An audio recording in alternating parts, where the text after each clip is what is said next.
You're sitting there right now, and somewhere out in the world, there's a version of you that's absolutely terrifying to your competition. That person wakes up different, thinks different, moves different. That person has become so focused, so sharp, so undeniably excellent that opportunities don't just knock on their door, they break it down trying to get in. And here's what'll really get you. That person isn't some fantasy. That person is possible. But between who you are today and who that person is, there's a gap. And that gap is filled with all the things you've been avoiding, all the work you've been postponing, all the discipline you've been negotiating with. The question isn't whether you can become that person. The question is whether you're willing to pay the price in focused effort that transformation demands. Let me be straight with you. Right now, if you disappeared tomorrow, the marketplace wouldn't even blink. Your industry would keep running. Your competition would keep selling. The world would keep spinning. And that's not meant to hurt you, that's meant to wake you up. Because the truth is, most of us have made ourselves completely optional in the game of life. We've become so replaceable, so average, so blended into the background that we're basically invisible. We wonder why we're not getting promoted, why we're not making more money, why opportunities pass us by, but we refuse to look at the real reason.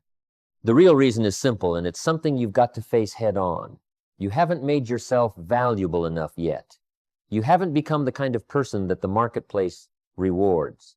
I'll never forget sitting in my small apartment years ago, barely making ends meet, watching other people half my age doing twice as well. And I kept asking myself the wrong question. I kept asking, why them and not me? What do they have that I don't have? But those are victim questions. Those are questions that keep you stuck. The right question, the question that changed everything for me, was this: what have they become that I haven't become yet? See, that question puts the power back in your hands. That question says, there's something I can do about this. And when I really started studying successful people, when I really started paying attention, I noticed something fascinating. They weren't lucky. They weren't connected. They weren't born into it. They had just focused on themselves with such intensity, such consistency, such dedication that they had literally transformed into different people. They had become threats. Think about it like this. In any industry, in any field, there are people at the top who seem to get all the opportunities, all the recognition, all the rewards. And then there's everyone else fighting for scraps. What's the difference? The difference is that the people at the top have developed themselves to a level where they're no longer competing, they're dominating. They've studied harder, practiced longer, failed more, learned more, invested more in themselves, until they became so good that ignoring them became impossible. They didn't focus on the competition. They didn't focus on the economy. They didn't focus on circumstances. They focused on becoming better today than they were yesterday. And they did that every single day until the compound effect of all that growth made them unstoppable. Now, here's something most people miss entirely. When I say focus on yourself, I'm not talking about selfish ambition or stepping on others to get ahead. I'm talking about something much more profound. I'm talking about taking complete responsibility for your own development, your own education, your own skills, your own value in the marketplace. See, we live in a world where people want to blame everything outside themselves for their circumstances. They blame the government, the economy, their boss, their background, their education, the rich, the system, anything but themselves. But let me tell you something that'll set you free if you can accept it. Your life is your responsibility, not your parents' responsibility, not your employer's responsibility, not society's responsibility, yours. And the moment you accept that, the moment you stop pointing fingers and start looking in the mirror, that's the moment everything changes. Here's what I learned from studying successful people and from my own experience climbing out of poverty and building a life I'm proud of. Your income will never exceed your personal development. Read that again and let it sink in. Your income, your relationships, your influence, your impact, none of it will grow beyond what you've grown into. If you want to earn more, you've got to become more. If you want to achieve more, you've got to develop more. If you want to attract better opportunities, you've got to become a better you. It's not about working harder at your job, though that matters. It's about working harder on yourself than you do on your job. I worked hard on my job and I was broke. I started working hard on myself and everything changed. So what does working on yourself actually look like? Let me break this down into practical terms because philosophy without application is just entertainment. First, there's your mind. What are you feeding your mind every single day? Are you reading books that challenge you, that teach you, that expand your thinking? Or are you filling your mind with gossip, negativity, and nonsense that doesn't serve your growth? I'm telling you, if you're not reading at minimum 30 minutes a day, you're not serious about changing your life. Leaders are readers. Show me your library, and I'll show you your future. The books you don't read won't help you. The knowledge you don't pursue won't find you. You've got to be intentional about what goes into your mind because what goes in must come out, and it comes out in your results. And it's not just about reading at home. Turn your car into a university. Most people spend hours every week driving around listening to music or talk radio that adds zero value to their lives. But you could be listening to educational content, motivational content, business content, personal development content. You could transform your commute into a classroom. I met a man once who told me he got the equivalent of a PhD just from listening to educational audio during his drive time over several years. Think about that. He didn't have time to go back to school, but he had a car, and he had a choice about what to do with that time. That's focusing on yourself. That's making every moment count towards your development. Then there's the matter of skills. What skills are you developing? What can you do today that you couldn't do last year? If the answer is nothing or very little, you're in trouble. The marketplace pays for value, and value comes from skill. The more skills you have, the more value you bring, the more the marketplace rewards you. It's that simple. But here's what I see all the time. People spend years doing the same job, the same way, without ever improving, without ever adding new capabilities. And then they wonder why they're not getting ahead. You've got to be adding to your skill set constantly. Take courses, get certifications, practice, master your craft, and then master another one. Become the person who can do what others can't do or won't do, and watch how fast your value increases. Communication is another area where focused self-improvement pays massive dividends. How well do you speak? How well do you write? How well do you listen? How well do you persuade? How well do you present? These are skills that'll serve you in every area of life, but most people never work on them. They just wing it and wonder why they're not getting through to people. I spent years studying communication, practicing it, getting better at it. I read books on it. I listened to great speakers. I practiced in front of mirrors. I recorded myself and critiqued my own performance. Was it comfortable? No. Was it worth it? Absolutely. Because now I can stand in front of thousands of people and deliver value, and that ability has opened doors I never knew existed. Your health is another non-negotiable area of focus. You can't become a threat in the marketplace if you don't have the energy to compete. You can't dominate your industry if you're tired, sick, and running on fumes. Your body is the vehicle that carries your dreams, and if you don't maintain it, everything else falls apart. I'm not saying you need to become a bodybuilder or run marathons, but you need to take care of yourself. Eat better, move your body, get enough sleep. These aren't luxuries, these are fundamentals. When you feel good physically, you think better, you perform better, you show up better. Don't neglect this area while chasing success in other areas. It all works together. Financial intelligence is something else entirely that most people never develop. They never learn how money works, how to manage it, how to invest it, how to make it work for them.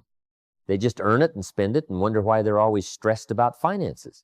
But when you focus on developing your financial intelligence, when you read books on money management, when you study investing, when you learn to budget and save and build wealth, you create security and options for yourself. You become less desperate. You make better decisions. You can take calculated risks. You're not living paycheck to paycheck, hoping nothing goes wrong.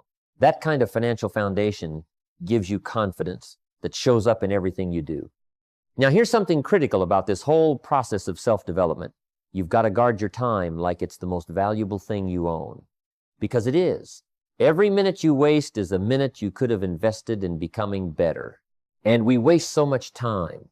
We waste it on people who drain us. We waste it on activities that don't serve our goals. We waste it scrolling through feeds, looking at lives we're not living instead of building the life we want. You've got to become ruthless about protecting your time.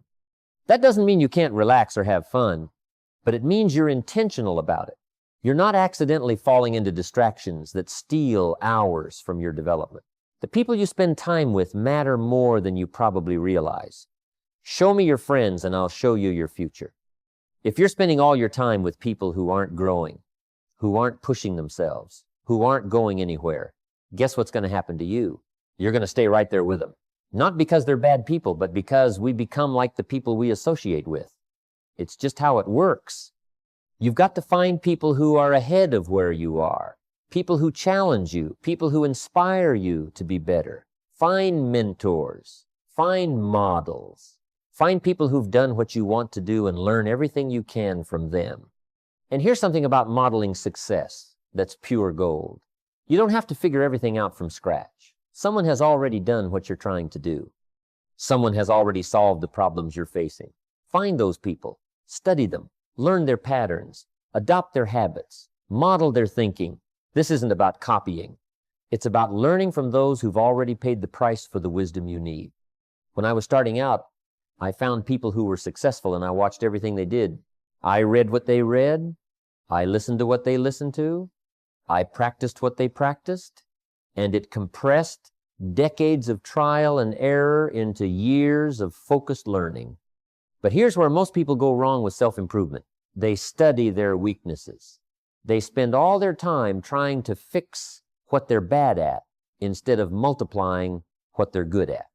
Now, I'm not saying ignore your weaknesses entirely, but I am saying your biggest gains come from taking what you're naturally good at and making it exceptional. If you're good with people, become great with people. If you're good with numbers, become a master with numbers. If you're creative, become incredibly creative. Take your strengths and develop them to such a high level that they become your competitive advantage. That's how you become a threat, not by being mediocre at everything, but by being exceptional at something valuable. The thing about focused self-development is it compounds. You don't see much happening in the first week, the first month, maybe even the first year, but you keep at it. You keep reading.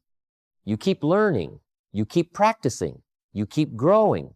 And then one day, you look back and you realize you're not the same person anymore. You think differently. You speak differently. You carry yourself differently. You solve problems differently. And the marketplace notices. The opportunities start coming. The income starts increasing. The respect starts showing up. Not because you got lucky, but because you became someone worth betting on. Here's what happens when you really commit to this path. You start outworking everyone around you, not just in hours, but in growth. While they're watching television, you're reading. While they're complaining, you're learning. While they're making excuses, you're making progress. And at first, nobody notices. At first, you might feel like you're working hard and nothing's changing, but you keep going. You trust the process. You trust that seeds planted today will become harvest tomorrow. And they will. They always do. The law of the harvest says you reap what you sow, but you reap later than you sow. Most people quit right before the harvest because they can't see it yet. But it's coming. If you're sowing the right seeds, the harvest is coming. There's a psychological shift that happens when you've been at this for a while. You start to realize you're better than you used to be. You start to notice you know more than most people in your field. You start to see opportunities that others miss because you've trained yourself to see them. You start to feel different because you are different. And that confidence, that's not arrogance, that's earned self-respect. That's knowing you've put in the work and you're reaping the rewards. That changes how you walk into rooms. That changes how you negotiate. That changes how you present yourself. People can feel it on you. They can sense that you're not the same as everyone else. You've become formidable. And when your growth becomes undeniable, when you've developed yourself to the point where your results speak louder than your words, that's when everything shifts. That's when job offers come to you instead of you chasing them. That's when clients seek you out instead of you begging for business. That's when you're setting the prices instead of accepting whatever's offered. That's when you're choosing opportunities instead of hoping for them. The marketplace rewards people who've made themselves valuable. It always has, and it always will. No amount of complaining or demanding changes that. The only thing that changes it is you becoming more valuable. Let me tell you what being a threat really means. It means when you show up, the game changes. It means your competition has to work harder because you've set a new standard. It means mediocrity can't exist in your presence because your excellence exposes it. It means you're not just participating in your industry, you're elevating it. You're making everyone around you better because they have to raise their game to keep up with you. That's not about ego. That's about the natural consequence of dedicated self-improvement. You become a catalyst for excellence in others simply by being excellent yourself. And here's the beautiful part about becoming this kind of person. Your success becomes a service. Your growth becomes an example. Your journey becomes an inspiration for others who are where you used to be. You're not just building a life for yourself. You're showing others what's possible for them. You're proving that it can be done. You're demonstrating that ordinary people can achieve extraordinary things if they're willing to do the work. That's a responsibility worth carrying. That's a legacy worth leaving. But it all starts with a decision to stop being average, a decision to stop blending in, a decision to stop accepting less than you're capable of, a decision to focus so hard on your own development that everything else becomes secondary to that mission. And then, after the decision, comes the discipline. Day after day, week after week, month after month, year after year, never stopping, never settling, always growing, always improving, always becoming more than you were. The beautiful thing about this path is it's available to everyone. It doesn't matter where you're starting from. It doesn't matter what mistakes you've made. It doesn't matter how old you are or how young you are. What matters is what you decide to do from this moment forward. You can decide right now that you're going to become a student of life. You're going to invest in yourself. You're going to develop yourself. You're going to focus on growth with such intensity that 5 years from now, you won't even recognize the person you used to be. So here's my challenge to you. Pick one area, just one, and commit to improving it for the next 90 days. Maybe it's reading. Start with 10 pages a day. Maybe it's health. Start with a 30-minute walk. Maybe it's skills. Take one online course. Maybe it's finances. Read one book on money management. Just one area. Just 90 days. But go all in on it. Focus on it. Make it non-negotiable. And watch what happens. Watch how that one commitment in one area starts to change how you see yourself. Watch how that small win gives you confidence to tackle another area. Watch how momentum builds. You've got something inside you that the world needs, but it'll never come out if you don't develop it. You've got potential that's waiting to be unlocked, but it requires work that most people aren't willing to do. You've got the ability to become someone who matters, someone who makes a difference, someone who leaves things better than you found them. But none of that happens accidentally. None of that happens by luck. It happens by design. It happens by decision. It happens by discipline, applied consistently over time. The version of you that's a threat to your competition. The version that's dominating in your field. The version that's living the life you dream about. That person is real. That person is possible. That person is waiting for you to do the work required to become them. Stop waiting for the perfect time. Stop waiting for permission. Stop waiting for conditions to be ideal. They never will be. Start now. Start today. Start with what you have, where you are, and build from there. Your life is your masterpiece, and you're the artist. Every day you get to add brushstrokes through the choices you make and the actions you take. You can create something beautiful, something meaningful, something that makes you proud when you look back on it. But you've got to pick up the brush. You've got to show up to the canvas. You've got to do the work. And if you'll focus on yourself with the kind of intensity that most people reserve for distractions, you won't just change your life, you'll become the threat. You'll become the standard. You'll become undeniable. And that, my friend, is when life really gets good.